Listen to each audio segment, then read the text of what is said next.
நேரிலே அண்மை செய்தி. தருமபுரி மாவட்டம் முருக்கம்பட்டியில் பட்டாசு குடோனில் ஏற்பட்ட தீ விபத்தில் 3 பெண்கள் உயிரிழந்திருப்பதாக அண்மை செய்தியானது கிடைத்திருக்கிறது. 3 பெண்கள் உடல் சிதறி உயிரிழந்திருக்கின்றனர். குடோனில் வேலை செய்து கொண்டிருந்த 3 பெண்களும் உடல் கருகிய நிலையில் தற்போது சடலமாக மீட்கப்பட்டிருக்கின்றனர்.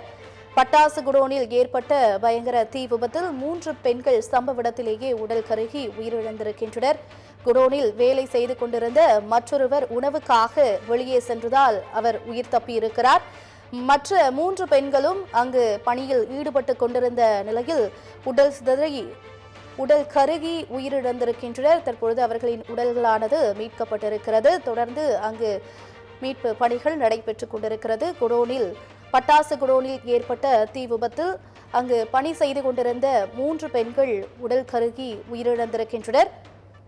விவரங்களை எமது செய்தியாளர் ஸ்ரீனிவாசன் வழங்கி கேட்கலாம். ஸ்ரீனிவாசன், தற்போது அங்கு என்ன நிலவரம், விவரமாக சொல்லுங்கள்.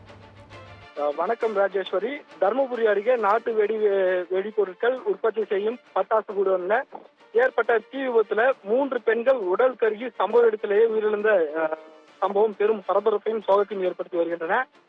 தருமபுரி மாவட்டம் கம்மைநல்லூர் அடுத்த சின்ன முருக்கம்பட்டியில ராசிபுரம் பகுதியைச் சேர்ந்த சின்னதுரை என்பவருக்கு சொந்தமான நாட்டு வெடிபொருட்கள் தயாரிக்கும் பட்டாசு குடோன் ஒன்று செயல்பட்டு வருகிறது.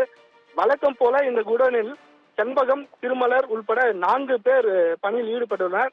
அப்போது பிற்பகல் நேரத்தில் இந்த குடோனில் எதிர்பாராத விதமாக வெடி பொருட்கள் வெடித்ததில் குடோனில் வேலை செய்த 4 பேரில் செண்பகம், திருமலர் உள்பட 3 பெண்கள் உடல் சிதறி சம்பவ இடத்திலேயே துடிதுடித்து உயிரிழந்துள்ளனர். இதில் மீதமுள்ள ஒருவர் மதிய உணவிற்காக வெளியே சென்றதாக கூறப்படுகிறது. தகவலை அறிந்த காவல்துறையினர் சம்பவ இடத்திற்கு விரைந்து சென்று தற்போது விசாரணை நடத்தி மீட்பு பணியில் ஈடுபட்டு வருகின்றனர். ராஜேஸ்வரி.